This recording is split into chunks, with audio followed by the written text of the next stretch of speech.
Hi guys, I was just talking a little while ago on another video about anxiety and some of the sort of hold that it's had on me over my life. And here I am today thinking about it a bit more and contemplating some of the deeper, I guess, impact that it's had on me, and probably it's had on you too. Some of the loss and the grief that goes along with the things we miss out on from having anxiety, the things that we don't do, the choices that we make. Check this out though, look at this. Talk about a panoramic view. Look at that, will ya? Amazing, all the way around. I can go 360. Check it, it's incredible. This is up on the top of our local beach here, Shelley Beach, and there's a little spot I just hike up here. It's right out of the way, nobody comes up here, and yet the beach is just down there where people are swimming, but up here, it's like you're a million miles away. So if there's any place where you're going to find it easier to overcome, anxiety, it's certainly coming up here. But yeah, just to continue, I guess, it's like such an insidious beast, isn't it, anxiety? It holds you and it's sort of there, always in the background, like a message playing, constantly ticking away, like you can't do that, you can't take that new challenge on, you haven't got what it takes. Be worried, be scared, be very afraid of those new people, that new situation. It's too big for you, it's too bad, it's too hard, you can't go there. It's very much a negative message, isn't it? It's very much a negative hold that it has over us too, because basically it says pretty much constantly, you're not good enough, you don't have what it takes. And this is why I'm talking more about contemplation for me particularly, and I know that it works on such a deep level, whether it's it's a meditation style stilling of the heart where you go in, and in my case I go into a stillness where I sense God's presence through His Spirit, and I find this sort of, I guess, it's very hard to explain, but I guess it's the opposite of anxiety. It's just this stillness of the inner life. So in other words, rather than that motor, it's constantly churning and for me, and possibly for you, over revving, you know what I mean? It feels like a motor when anxiety's on, doesn't it? It feels like a motor that's revving. And it's over revving, so rather than being 3,000 revs, it's up to about the 4,500, hitting 5,000 at times. And it's like, my goodness, my motor is going to burn out. And for me, part of what's happened, as well as being anxious, I've had chronic fatigue, and so I find that I burn out very, very easily. And when I have anxiety and stress, oh my goodness, it just causes me to crash very quickly.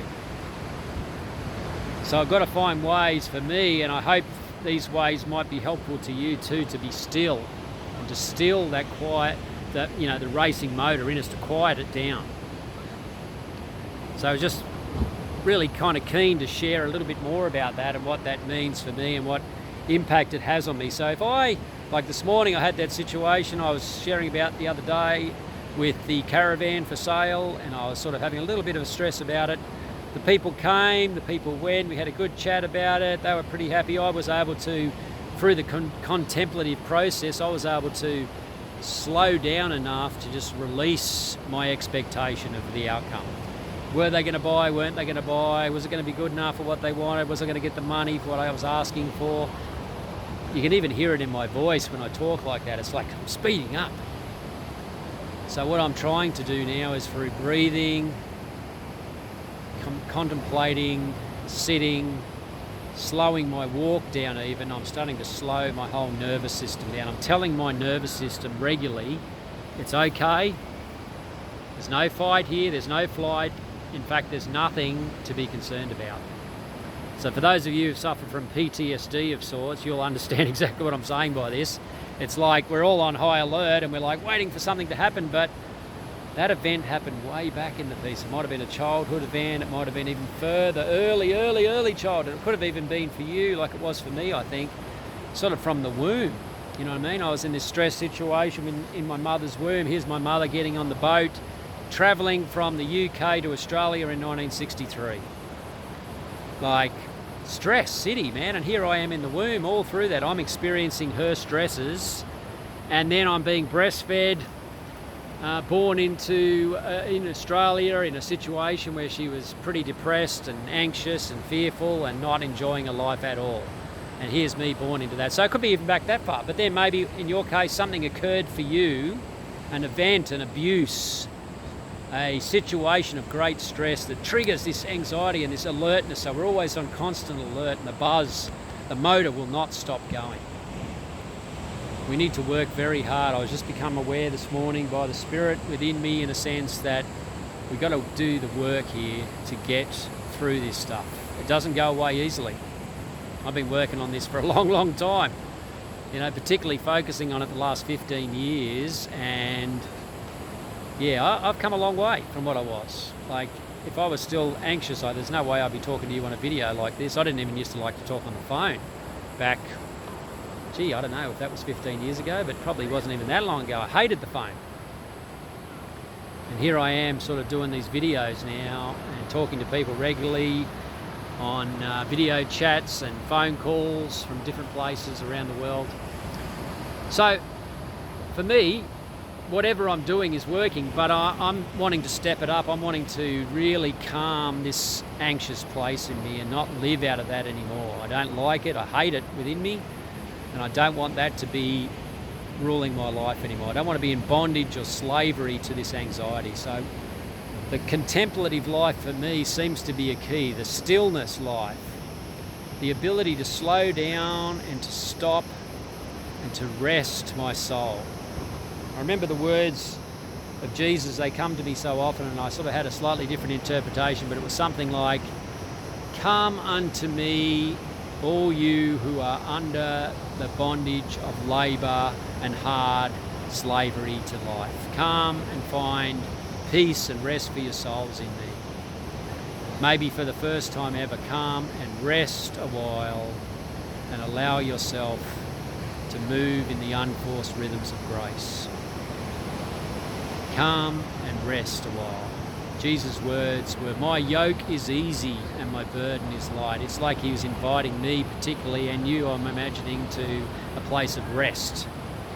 A place where we're no longer fighting that constant within us, the motor racing. We're actually able to back the revs off and to find rest. Sometimes that can be for the very first time in your life, and what an incredible thing when you find a place like that. You wish you could stay there forever. For absolutely forever. We can take that and move with that into our ordinary lives. You can find these still spaces in yourself right in the midst of the conflict, in the midst of the battle, in the midst of the... I remember a story once. I was invited to speak at this men's group. I don't know how long ago, maybe about 10 years ago or 8 years ago or something. And I was pretty nervous when I rolled up. I didn't know anyone. I hadn't even met the guy that invited me. I think he'd invited me via email. And I rolled up to this place and I was like, everything in me said, get back in the car and go home. This is too big, man. This is too stressful, too anxiety filled. Anyway, I'm standing there and I just felt God's Spirit upon me, and I just kind of calmed down and I said, just go in, you've got this, man. You've got this thing, you can do it. And that little voice was enough to carry me in. And I went in that night and I walked straight into the first guy I saw boldly and shook his hand and said, "G'day mate, I'm Tony. I've come to speak tonight about, I can't remember what I was talking about, something about spiritual agreements, I think." And what a night. It was amazing. The guys were there, were just right into what we were talking about. We had this discussion and we talked in depth about spiritual agreements and our own fears and anxiety that we have as men, and the things that it stops us from doing, the addictions that it leads us into. Anyway, wow, what a night. But everything in me previous, like at 5 to 6, this meeting starts at 6, at 5 too, mate, I wanted out. I wanted to run. But I was able to go to a stillness in the midst of the battle and to find a way through. And I know that you can do that too. I know that it's possible because, hey, I've struggled with anxiety my whole life. So I know, I understand how bad it is. And I'm not saying that to say that I always have victory. There was another time I remember clearly, another story where I was, 20 or something, I think, and I met this girl the night before at a barbecue, and I sort of knew her, but I didn't really, and I was like, we got pretty close, and bit of kissing going on, and then she had to leave that night, and I knew where she worked, and I don't remember if we even arranged it, but I went down there to see her and to ask her out.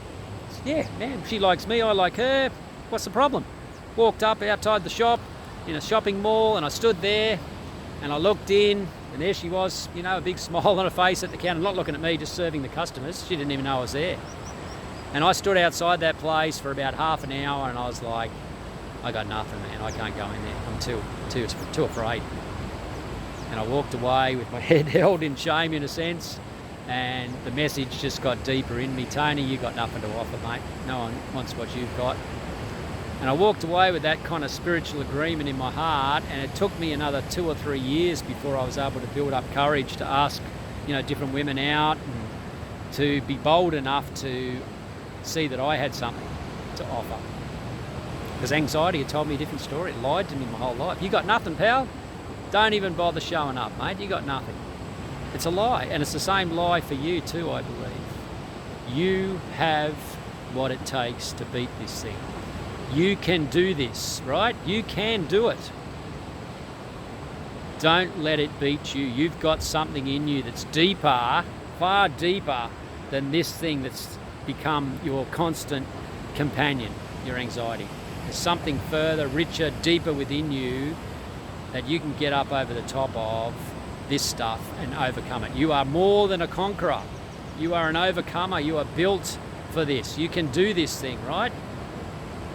Turn the motor off. We'll talk some more about it in another video, but for now, you can do this. You can do this thing. You can do it. It can get bigger and bigger and bigger, and you can do more and more and more, and you can get your life back. You can get your life in tune with who you really are. You can spiritually grow and become all that you can be. Thanks for listening. I know this is going to be helpful to some of you. Please share it if it is, because these are the things we need to hear. We need hope, man. We need hope when we feel hopeless, and so many of us do. And particularly there's been this last year's been pretty hectic. There's a lot of hopelessness. I want to spread a message of hope. So please share it. Please like the video, subscribe to it if you enjoy it. And I'm going to keep putting these out and keep building on this theme of overcoming the obstacles and the things that hold us back. We don't have to be under the problem. We are going to be over it. We're going to be overcomers. We're going to be winners in this thing. And even though at the time we might feel cast down, we can get up again. So let's do that and make some move today towards getting our lives back. Thanks for listening.